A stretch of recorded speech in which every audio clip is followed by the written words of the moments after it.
All right, here we go today. You guys ready? Your socks are about to be rocked off your little feet. I met RJ several times when I've spoken up at online at Unity of Vancouver. He is just an amazing soul that I absolutely know you're going to love. He is the author of Metaphysical Millionaires, a guide to enlightened manifestation.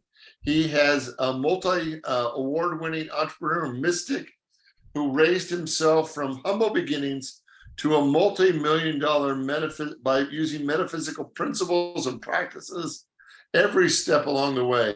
RJ's work has been covered by the Wall Street Journal, Bloomberg News, LA Times. Since a software company he founded, Top Producer Systems, was acquired, RJ has dedicated himself to teaching both metaphysics, meditation, writing, and charitable services. And so I am so excited to welcome RJ with us this afternoon. Welcome, RJ. Oh, thank you so much, Richard. It's a pleasure to be here. Well, we're excited you're here. You've got an incredible book. I'm going to put it in the comment section right now so people can order it right from Amazon. And so I think the people will love it. All right, so let's talk about your journey. So how did you become, before I even ask this question, I want you to define metaphysical for us because you use it in the title of your book, and I want to make sure we're all on the same page with that. Right, right. And metaphysics, it turns out, is although I've grown up with it, at least for the last 40 years, maybe as a result of being a unity person, it turns out is not that widely known in the general population. A lot of people will hear the word and then say, yeah, I don't really know what that means. And so to define metaphysics, it is the study of things that are beyond physics. But going further than that, it's the study of cause and effect, and just what makes the world what it is, and what are the rules, and what are the laws? Because science has established a lot of laws that rule our universe, but it's always discovering more. And so it wasn't very long ago. Think about barely more than 100 years ago that no one had ever heard of radio waves. And then Marconi discovered them. And now we couldn't even imagine life without Wi-Fi, right? So there's myriad additional laws that are yet to be discovered. And when we discover them, they'll probably have just as profound an effect on our lives. So how did you get into metaphysics, and how has it impacted your life? Yeah, I was thinking about that this morning, and as they say, the best place to start is the beginning, and so I think I had a real advantage early on because I had a mother who believed in prayer, and so at a very young age, we did our prayers before we went to bed, as I'm sure, at least some of you on the call may have done. But that was sort of like this fundamental, foundational sort of belief that got laid down in my subconscious mind. But then moving further on, when I was in my late teens, I was part of a social group where this one summer we discovered this game called backgammon. And myself and about 3 or 4 other friends kind of almost separated from the larger group, and we just became obsessed with this game. It became competitive, it became fun, it became, it was almost a macho thing between the guys who could win and so forth. And we played hundreds and really thousands of games over the course of a year, and something very interesting happened as we did that. I don't know what led to this, but my best friend and I we just had this sort of metaphysical thing that our thoughts could affect the outcome of the dice that we were rolling.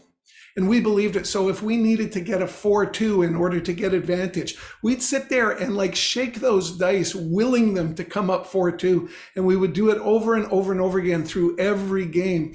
And as the year went on, a strange thing happened.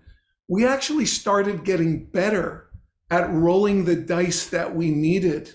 And when I look back on it, it's something I almost hesitate to teach, but I think in the future at some point it may be a part of a metaphysics course.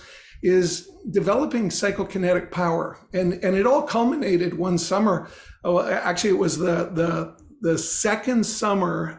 We were all down at the beach and we were playing backgammon, and the sun had almost completely set.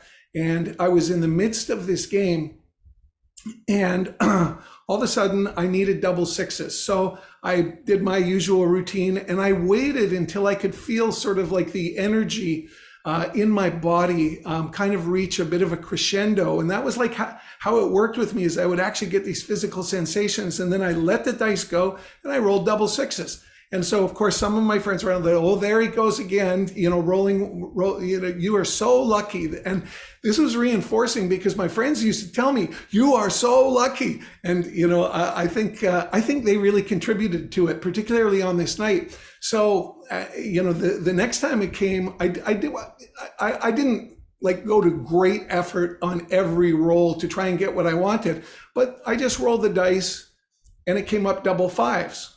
So everyone said, oh, you got doubles twice in a row. That's great. And then the next time it came my turn, and there's only 2 people playing, so every second roll was mine, I rolled double fours. Well, someone said, you got double sixes and double fives and now double fours. Oh, wouldn't that be something if you got double threes? So now I'm like, I want to get double threes, right? So I'm rolling, boom, double threes. Now there's a fellow, his name's John, and he's like, this is ridiculous. I've seen you've been doing this over the last year, but this is really, too much. I'm like, well, don't worry, because now I'm getting double twos. So now I'm shaking and I throw the dice and it's double twos. And John is freaked out. He stands up and goes, this is impossible. This cannot be happening. I said, well, just watch, because I'm going to get double ones. And so now I'm rolling the dice. And everybody's watching, and everybody's like, oh, can he possibly do this? Get, in succession, every possible doubles. And I'm shaking the dice, and I throw it, and it's a 1 and a 2. Now, John is interesting from a skeptic's perspective. John was like, oh, thank God. I knew you couldn't do it. But the act of double sixes, double fives, double fours, double threes, double twos, and double ones, 1 and 2, are the possibility or the probabilities of that are so remote that, for me, it was in some respects a life-altering experience. And I've got additional I can say on that at some point, but I then became overconfident in my dice rolling and had my brother over and was going to show him how you could roll, whatever dice you wanted. And I then rolled an amazing, succession of rolls, probably, I'm going to say, at least a couple of hundred times, which totally violates all probability, and couldn't get double sixes once. And so finally, I was literally exhausted from concentrating and putting all my energy and trying to get the dice. I was sitting there and I'm like, yeah, I think there's some message in this for me. This rolling of the dice, or, psychokinetic power, it's really not for cheap parlor tricks. And my brother's like, okay, whatever you say. And then I threw the dice just to get them out of my hand, and it came up double sixes. So that taught me a lesson, that yes, we're all endowed with these powers, but they're to be used judiciously and, for the right purposes.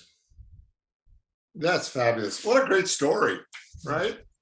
That's fabulous. Okay, so talk to us about what science proves about the connection between thought and reality, because that's kind of where you're going here. So talk to us about that. Right. So, just in terms of science, I like to go to the very basic things, like the difference between higher laws and lower laws. And so, we all know about gravity. And, none of us can really escape it. It is a law in our universe with which we live. But until such time as a magnet was developed, we didn't realize that there was this higher law. And once we have a magnet, we can see that metal filings actually can fly up, seemingly in violation of the law of gravity. So it's clear that there are multiple laws and that some laws transcend other laws. So in traditional materialistic science, there is this part of Newtonian physics, a principle called locality, which basically says that, things can only be affected by things that are within, sort of physical range, and there's a limit to how they can be affected. And it tends to be cited by most scientists as like this basic fundamental rule that says, that any type of psychic power or psychokinesis or telepathy, and then we can go deeper into things like synchronicity, that they just don't exist because they violate the laws of physics. However, we do know that the electromagnetic waves that emanate from our physiology are real, and that they do have impact on the world beyond our body. And the easy example to cite for that is a EEG or an ECG, electrocardiogram or electroencephalogram, where they put sensors on your on top of your head, and the waves coming off of your body will hit those particular sensors. And what not everybody knows is those sensors don't even need to be physically in contact with the body. They will pick up the electromagnetic radiation off of your body. And so that's like a very basic sort of description of it. But this is an interesting thing that happened to me actually at Unity probably 40 years ago. There was a professor of biology from the University of British Columbia who was a member of the church, and he was doing a talk, a Saturday seminar, and the room was quite full, and he was talking about science and metaphysics. And he said, now I'd like to do a demonstration. Is there somebody that would like to come up on stage? And, I was young and silly. I'm like, oh, okay, I'll go up there. And he calls me up and he says, okay, have a seat in this chair. And so I sit in the chair, and he says, okay, this device, and he pulls out a device with an extension cord hooked up to it, is what's called a galvanic skin response conductor. And he said, just hold on to the end of it here. And this just puts a very low current of electricity into your body. Now, you got a hold of it. So I'm holding this thing. And he says, okay, now I want you to close your eyes. And I say, okay. And I knew he had a long fluorescent light tube.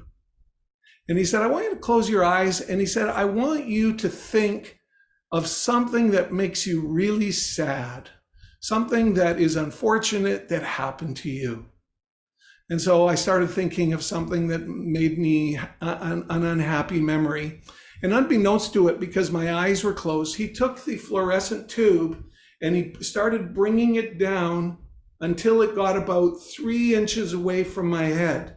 And once it got about 3 inches away from my head, still not in contact, it started to light up.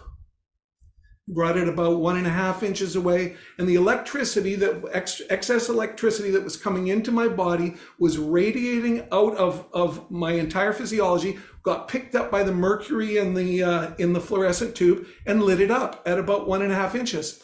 And then he says, okay, so now open your eyes. So I hadn't seen this, but he described it for me. And then he said, now I want you to think about something that really made you happy. Something that, just brought a lot of joy into you, and just put you in a really, positive state. Now close your eyes and do that. And he said, have you got it firmly in mind? I said, yes. He said, are you feeling it right now? I said, yes. And I'm sitting there with my eyes closed, and all of a sudden I hear 200 people go, oh. And he says, okay, you can open your eyes now. He said, when you were sad, he said, I put the tube and it didn't light up till about 1 or 2 inches away from your head. But when he had done it, when I was thinking the thoughts of joy, it was like 2 feet away from my head and it lit up totally bright, which demonstrates the fact that we are electromagnetic beings and that our vibration impacts how strongly we impact the quantum field of which we're all a part. Now, I do use a term in the book that I know Richard maybe was going to ask about, which is vibrational signature. And so to me, the vibrational signature is that state that you're in. And our vibrational signature, it fluctuates throughout the day based on, our emotional state. But I believe that there's sort of like a foundational level that we have attained, which is our ability to move within the world in a state that is, innately sort of spiritual, where we're able to move within the world in a state of acceptance without massive resistance, not in a state of, grudge holding, but in a state of willingness to forgive, and a state of goodwill towards all people. And I believe to the degree to which we achieve that constitutes our base vibrational signature. Then we layer on top of that our focus in the moment, our intentions, the things that we want to have happen. And that all weaves together in the waves that emanate from our being and has an impact on our ability to manifest. Okay, so what you're saying, let me just kind of paraphrase this. What you're saying is that when we're operating from our happiness, from our joy, from our bliss, from our sense of connection, love, then we are more energetic, and your assumption is that our prayers become more effective because of the energy that's emanating from us. Yes, I really do believe that, and it has been my experience in coming into sort of metaphysical awareness at a young age. I've like literally been highly conscious of things that manifest, synchronicities, etc. And some of the most amazing manifestations that I have experienced have happened not because I was like trying to will something to happen, but simply because I was holding this idea and knowing that I was going to experience it at some point, but that there was no stress or effort or strain to make it happen. And it just magically manifested. Can I give you a quick example? Please. So my wife and I were going to Florida and we're in BC, so it's the, opposite far corner of the continent from Florida. And we decided that, we would go. And when we made the flight arrangements, we had to have a layover overnight in Dallas just because of the time we wanted to leave from Vancouver. And so I was talking to my son and of course, I'm Canadian, so everybody up here is into hockey, and it was the playoffs. And I said, to my son, we're going to be stopping over in Dallas. And he said, in Dallas, they're still in the playoffs. He said, wouldn't it be great if you could, you're laid over, maybe you can go to a game. So I said, check it, like go on your phone, like, is there a game going on that night? And he looks it up and he goes, no, there's no game on Friday night. It's on, but they are playing, but it's on Saturday night. And so I looked at my wife, Linda, and we went, well, I guess we're out of luck. I guess we're not going to the game, but whatever, that's nice. It would have been good to go. And we just let it go. And then we stop over in Dallas. We put our things in the hotel, suitcases and everything, and we go out for the evening to have dinner. And we figure we'll go out and see some of the nightlife. So when we're finishing dinner, we say to the waiter, where's the nightlife? Where do you go? Like what's there to see and do at nighttime in Dallas? They said, oh, it's really easy. You just go out the front door, you turn right, you walk 2 blocks, turn left, and then you go a couple of more blocks and you'll see this really busy street where all the, the bands and the music and everything are happening. I said, okay, this is great. So we pay the bill, we walk out of the restaurant, and all of a sudden we realize we don't really remember how to get to this place. And as we turn around and we're looking, another couple walks out of the restaurant. And I just glanced at them as I'm looking around, and the gentleman says, "Are you looking for something?" And we said, "Yeah, we're we're from out of town. We're looking for the area where all the music is and the bands at night. He said, oh, well, that, again, just go straight down this street, turn right, and you'll see it. Just walk down that street until you see it. And then he says, where are you guys from? We said, oh, we're from Canada. He says, Canada? We love Canadians. He says, listen, would you like to go to a hockey game? And we said, oh yeah, well, we know that like there's a game tomorrow. He said, but we catch our flight at 9 a.m. He says, listen, I'm the team doctor for the Dallas Stars. If you want to go to this game, he says, I've got 2 tickets right here. And he pulls them out of his jacket. And he says, and if you come, he says, I'll take you downstairs and we'll have lunch with the team after the game. And I said, well, yeah, but our plane leaves at 9 a.m. He goes, come on, you got to do this. You're Canadians.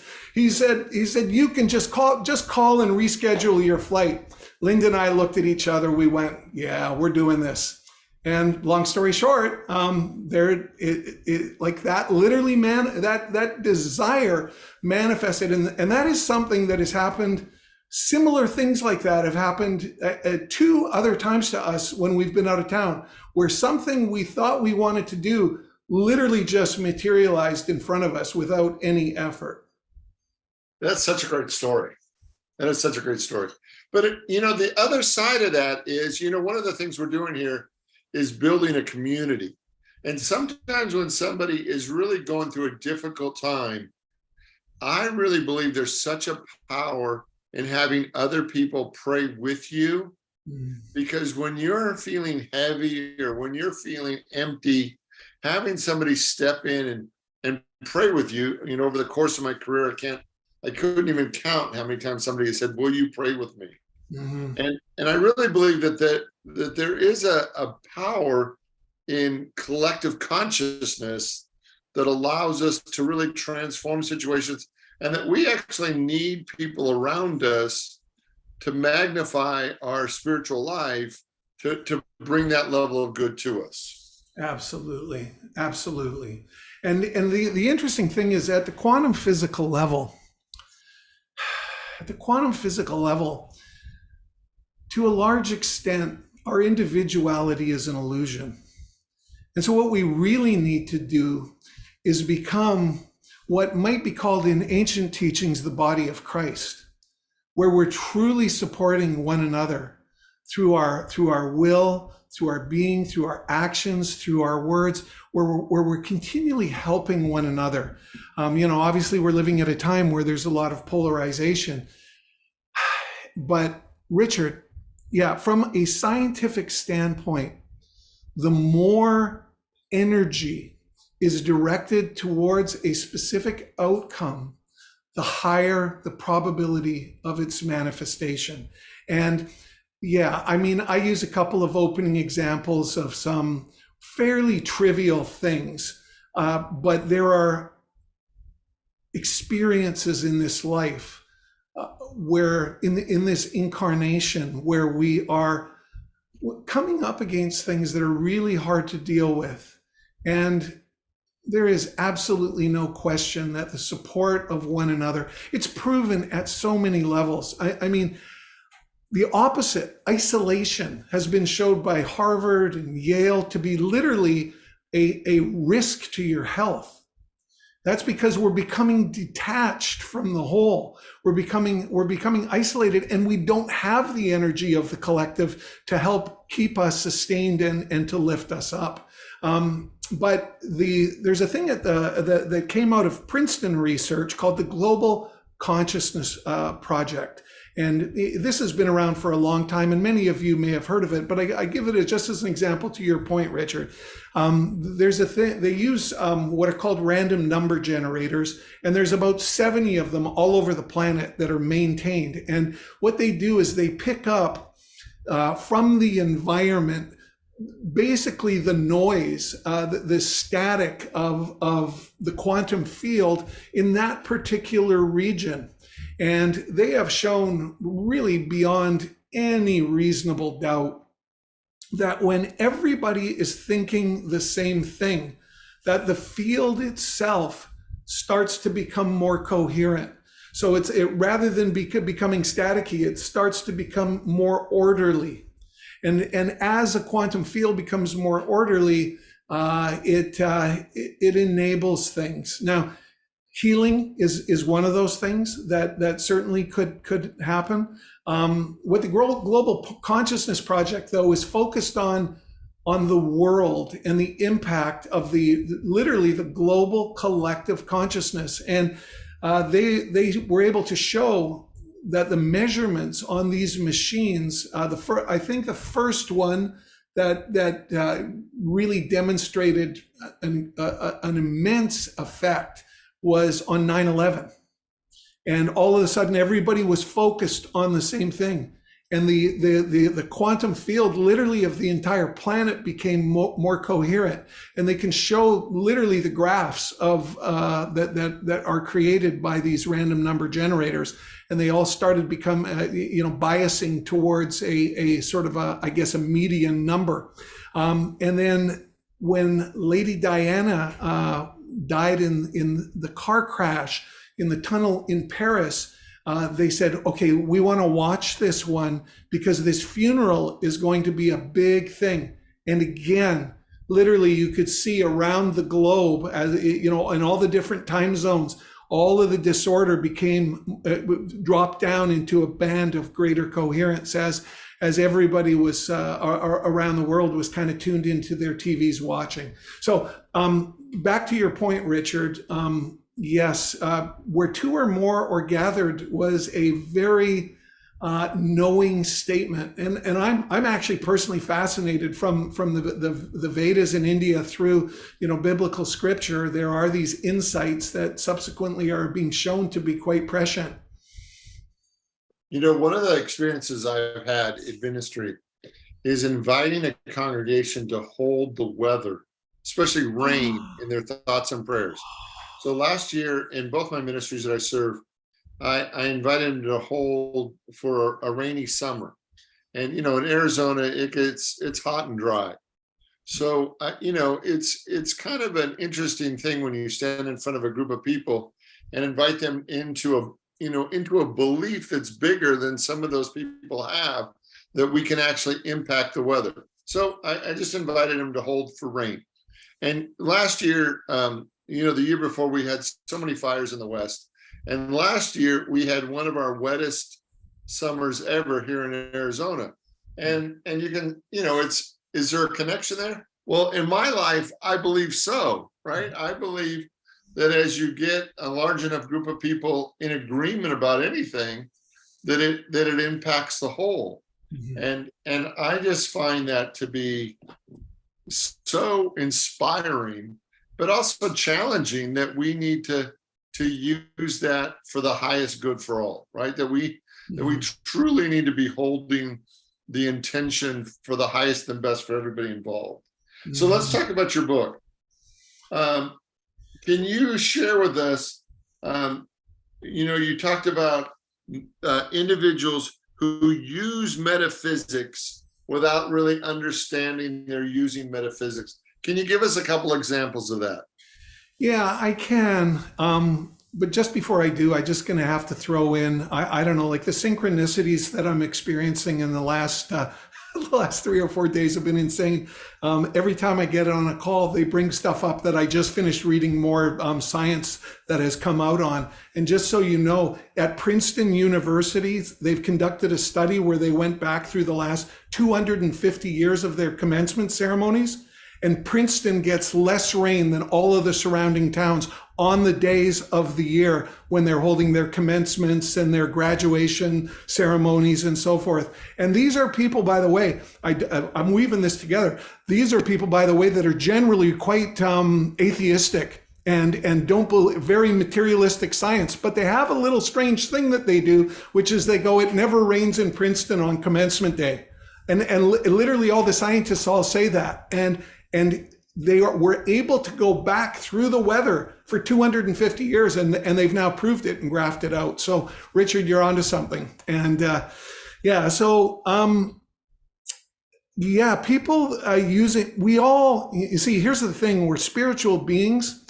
We can't not use metaphysics. Our lives are literally metaphysical. And so one of the things that is a hobby of mine is I kind of a little bit like a metaphysical detective. I like watching people's outcomes and then seeing if I can find correlations in things that they do that are in fact metaphysical practices. So, over the last, 20, 30 years, Bill Gates has been a pretty, high profile individual in our world. And, everyone thinks, well, he's a genius and, oh, he's so hardworking and, oh, he's so smart. But if you actually go back and look at how Microsoft became one of the largest and most profitable companies in history, you'll actually find out that while he was taking action and purposeful action towards a very clear, specific mission, in fact, he and his partner, Paul Allen, had a mantra, an affirmation they used to say when it made no sense at all, which was a computer on every desk running Microsoft software. And I mean, this is when they were 20 or 30 people. And Bill Gates has been quoted as saying, people thought we were crazy with this vision that we have. But that was their vision. And the pivotal event that actually made Microsoft what it is today actually was a synchronicity where Bill's mother went to a dinner, a United Way board meeting, because she was on the board of the United Way in Seattle, and she was seated next to one of the other board members who was, I believe, John Opel of IBM. And she got into a chat and he asked, well, how are your kids? And she said, well, Bill, quits Harvard and he's got a little computer company and, you guys should, take a look at what they're doing with microcomputers. And he said, oh, well, that's interesting. Maybe we will at some point. Thank you very much.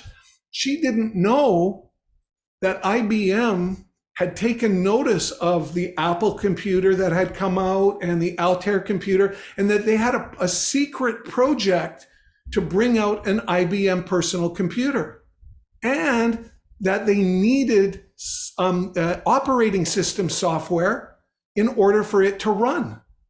And so 2 weeks later, Bill Gates gets a phone call saying, this is, Bill Smith from IBM. I've been asked to check in with you to see if you, maybe we could have a meeting to talk about you're maybe creating some software for the IBM computer. Now, IBM was so into, their existing operational model in which the majority of the money was for these big giant computers that they built, and the software was something that the techie guys did. And so they said, well, let's make these computers, but it will really save us some time getting to market if we can have, some techie people create this operating system.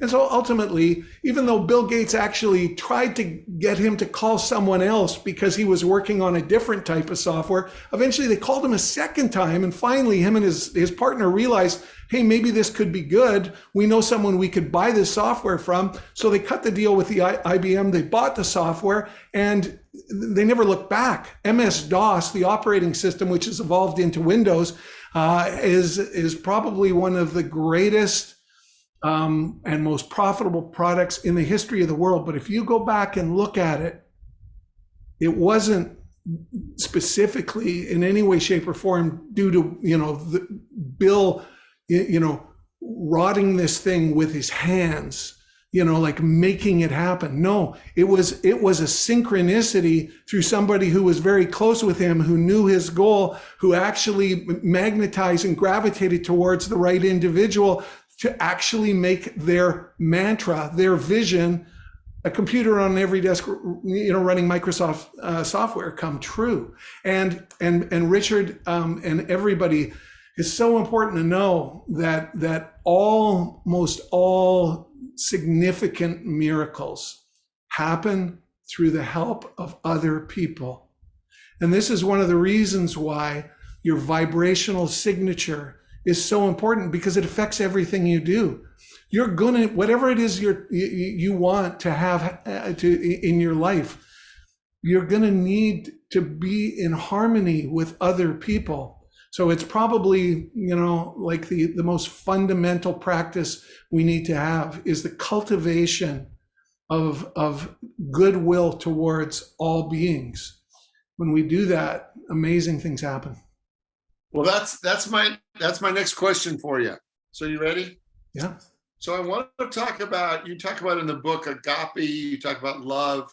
So let's talk a little bit about how that principle, that energy of love impacts the universal field. Mm-hmm. Yeah, it's a great topic. So it's interesting because, yes, there's a lot of scientists who don't want to have anything be beyond their ability to understand. And so they put an enormous amount of energy into claiming that nothing exists other than, what we can see, feel, and touch. But we know love is real. And yet science has really very little to say on love. I mean, love is something that's experienced in consciousness. And the one thing science is really clear on is it can't explain consciousness at all. But there are many scientists that actually do have a spiritual side and are trying to understand and reconcile quantum physics, string theory even, with our experience as spiritual beings. And there's some interesting correlations that have been made. Most of us from high school or whatever have been made aware of a thing called entropy, which is basically this principle in physics that a closed system left closed will eventually wear down and break down and dissolve, literally will dissolve back into the quantum field.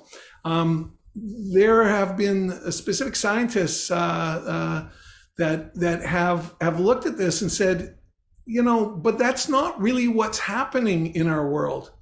Human beings, for example, are evolving not only themselves, but also that which they create to higher and higher levels of order. So instead of devolving, we're evolving at sort of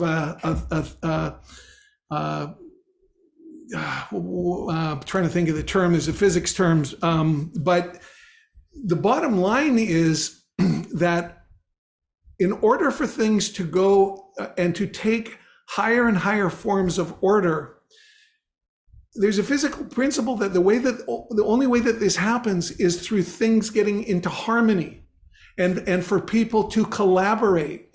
And so now you have entropy, but you also have this new opposite, which has been termed either negentropy or syntropy, depending on which scientist you're reading. But it's the opposite of entropy.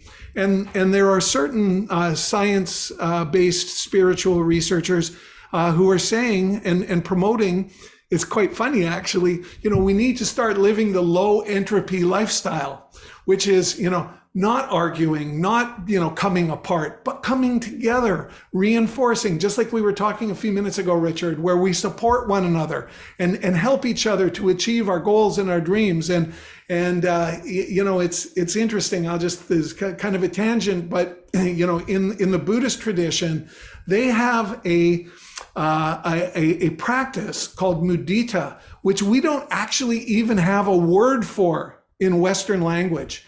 And the word mudita means taking joy in the good fortune of others.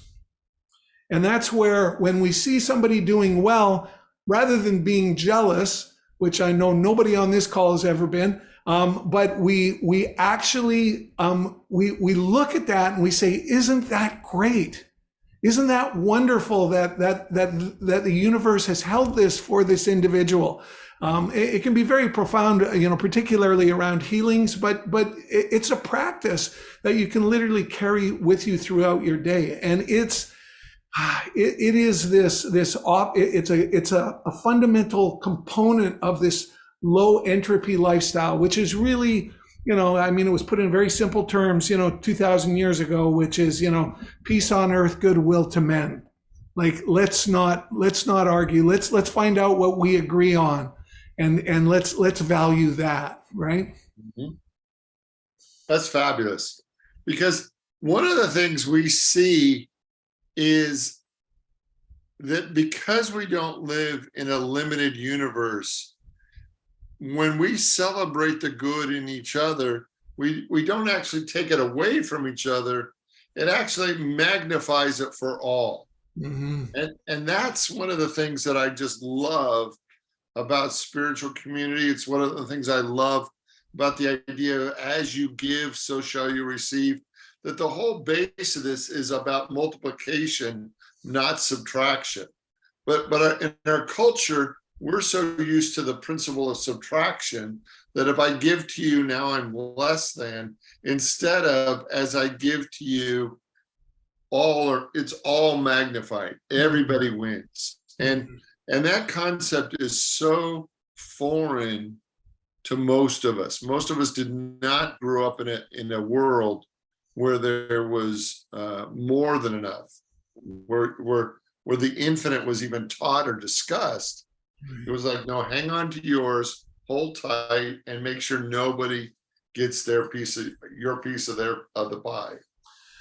And yet, like when we talk about belief as a catalyst for manifestation, when we take joy in the good fortune of others, all we're doing, if we look at it from a quantum physical level, is we're taking joy in the good that we are receiving. Because when I see somebody on the other side of the table and they've just got something, I can see that as, oh, you, the separate individual over there, you got that, but that's not me. And the second I think that, I push my good away. Do you see? Right. And so it's like we have this underlying belief in lack. Exactly. You celebrate the good in everything and you expand your consciousness exponentially. And all of a sudden you start to attract. Then also, we've all heard the expression that life is a mirror, right? And so what do we want to be modeling? We want to be modeling giving, right? Because we want to live in a universe which gives. So, celebrating, the receiving, whenever you see it, wherever you see it, is just very, very beneficial to consciousness. Okay, guys, I could talk to RJ all day long. I kind of science geek out on this kind of stuff a lot. So if you have a question, please jump in, because I'm going to keep going. So if you have a question you want to ask, just jump in and we'll take care of it, because I've got a whole lot of questions. Okay, Colleen was up first. Colleen, go ahead. What's your question? You're muted, dear. She expects. I got it. I got it. All right. I have two questions. Number one, is this synchronicity, this energy that is shared, the manifestations, where does that come from, do you believe? For example, I know the Catholics tradition prays to Mary, prays to saints for help. I've had other people say, or I've read, you've got spiritual guides that help you. So where do you think all of this comes from? And number two, what about when it doesn't work? People do die of cancer or whatever when they have all sorts of people praying for a miraculous recovery. So can you please address those two questions? Thank you. Right. Yeah. So the concept of the object of attention, with which we can connect, is, to me, it's almost like whatever works for you. I mean, yes, in Catholicism, pray to Mother Mary. In Christianity, you can, Catholicism is Christianity or a form thereof, but other sects, pray to Jesus. Others pray to various different saints. In the Buddhist tradition, which, is publicized as saying not believing in God, they actually do believe in deities and they do pray to specific entities.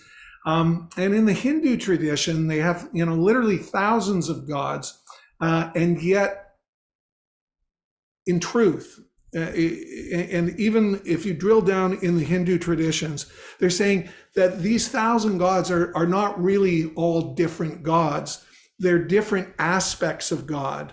So, Guru Ganesha, the elephant, he's the overcomer of obstacles. And, there's Hanuman, which is this monkey-like, entity, and he's the helper.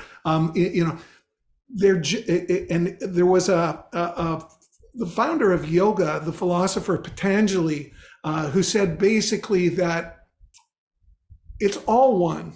And it's not that we're going off of him, because the science says it too, but there is one God and one presence. But he said in India, we have created these many gods because the mind, particularly of the new seeker, has a very difficult time focusing attention on everything. So you need that focal point.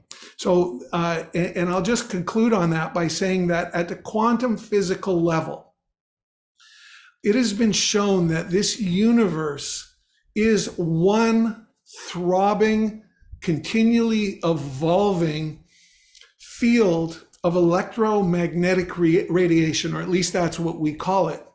And that everything is interconnected through a quantum physical principle known as entanglement. And so, without going into great detail, matter is entangled with other matter that it has been connected with. And they've, in fact, this last year, 3 gentlemen who were involved over a space of about 50 years in proving a principle called non-locality, which proved absolutely finally beyond a shadow of a doubt, and all 3 of them were awarded the Nobel Prize, that things are affected at great distances by an invisible connection that nobody understands, but they proved the connection. So in essence, what they do is they shoot photons off in opposite directions, entangled photons. And quantum physics, which is the most accurate branch of science in the history of mankind, because like to the 12th decimal point, its predictions come true. And I think they proved it over a span of about 26 kilometers. But in principle, it wouldn't matter if it was at either end of the universe. Could be like, 100 light years away. If you change the position, what they call the positioning, because these photons can be up, down. Let's just simplify it, say be up or down. If I adjust the photon of the one at the other end of the universe, the other one automatically adjusts to the opposite. And that's a relationship of entanglement. Now, the key here is to understand is that everything is entangled. At one point, we were all a single point, and now it's exploded open. And we have this universe. But everything I think, everything I do affects you in some way. We can't, it's impossible for us to completely understand it, but we know that little things being adjusted at the other end of the universe are affecting things at this end of the universe. And so a great scientist by the name of David Bohm, who was literally Einstein called his successor, did a really good job. I did probably the best job of explaining entanglement. When people said, how can it be that something with no connection between here and there, like literally it violated Einstein's principle of anything happening at faster than the speed of light. It's like exponentially faster than the speed of light, happens instantly. He said, stop thinking of it being separate. It's one. So when you turn this element here at this end of the universe, think of a pencil. When you turn it, the whole thing turns. And that is the relationship of entanglement within our universe. Everything affects everything. Right. And so if you look at that universe and like things are moving and adjusting, and we're much more powerful than we realize. And to Richard's point, together, when we form this thing that was in ancient words called the body of Christ, who we can only guess what we're going to be capable of. You know, there was a cartoon on Facebook that I saw today. It was actually a picture of a memorial service, a funeral, and it had the minister standing up and saying, "We're here today because your thoughts and prayers didn't work."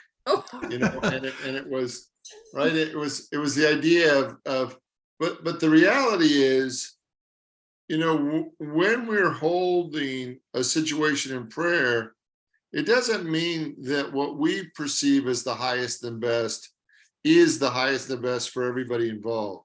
Right. That you know, the purpose is not to live on this planet forever.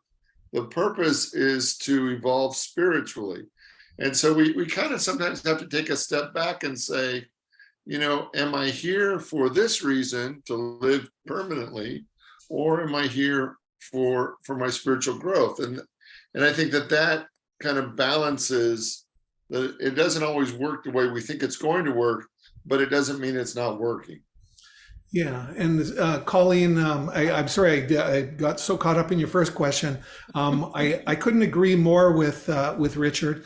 Yeah, I think that when our time comes, which it inevitably will, and we get to the other side, we are going to go, "What?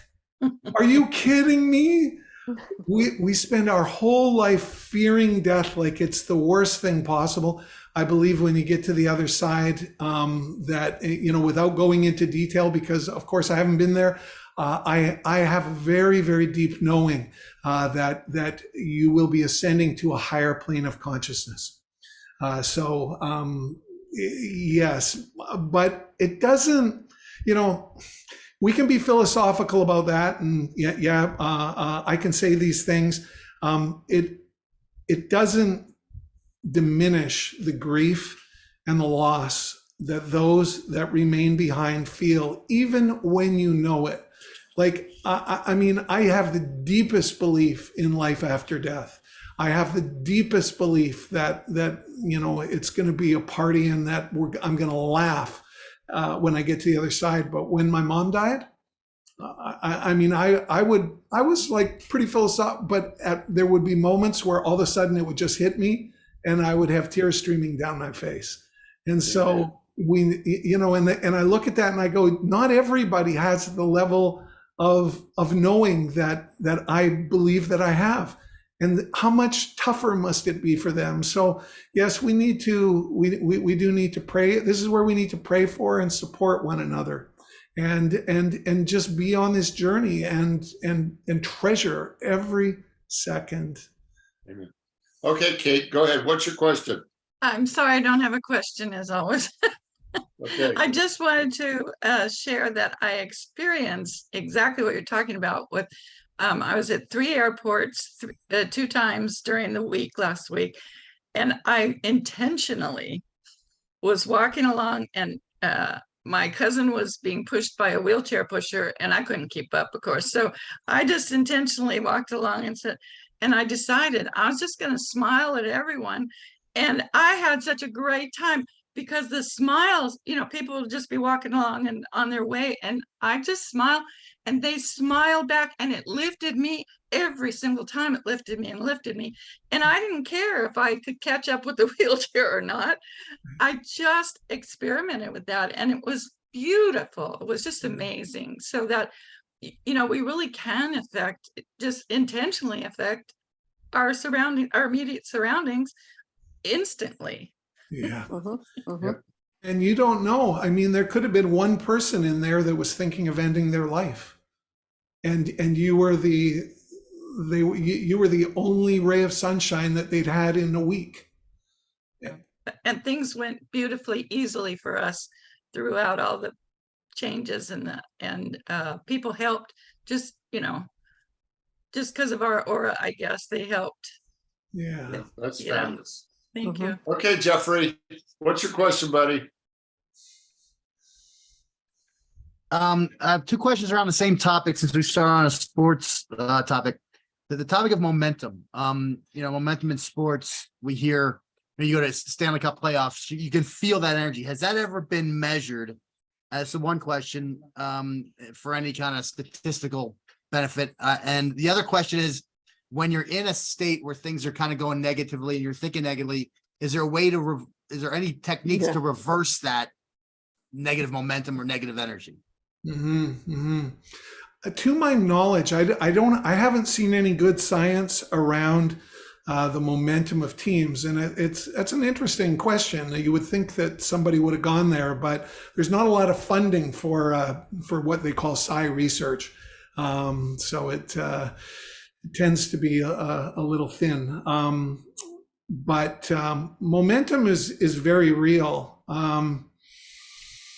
There's no question about that, and you know, the interesting thing is that the most profound manifestations tend not to be the product of competition. They tend to be a product of the creative plane. Even in realms where there is an element of competition, say, for example, a technology company competing with another technology company. If we really bring the focus down to the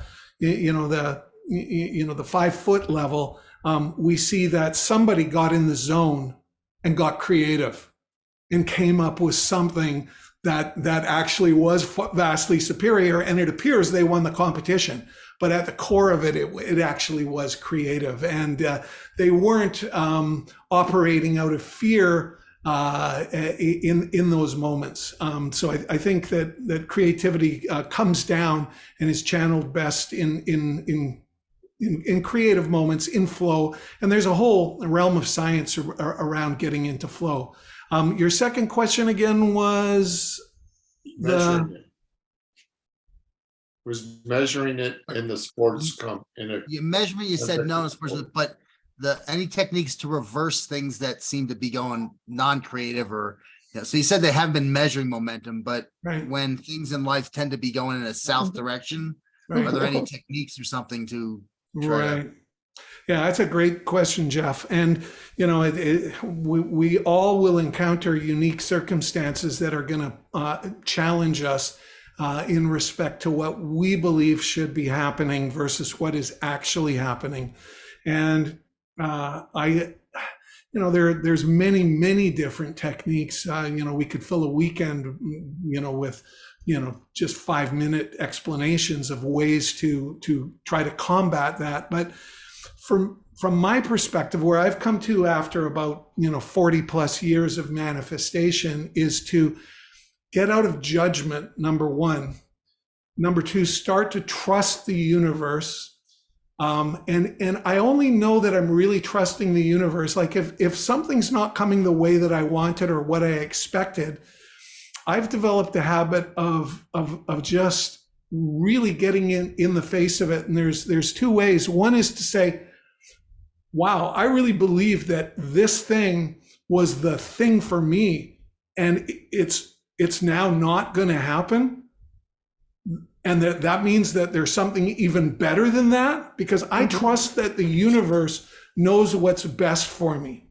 So if what I want, no matter how much energy I've put into it, and of course, the more energy you put into it, the more of a challenge it can be to do, but to discipline yourself, to just stop and think and say, well, this universe has done so many things for me that I know are the act of an intelligence vastly superior to mine.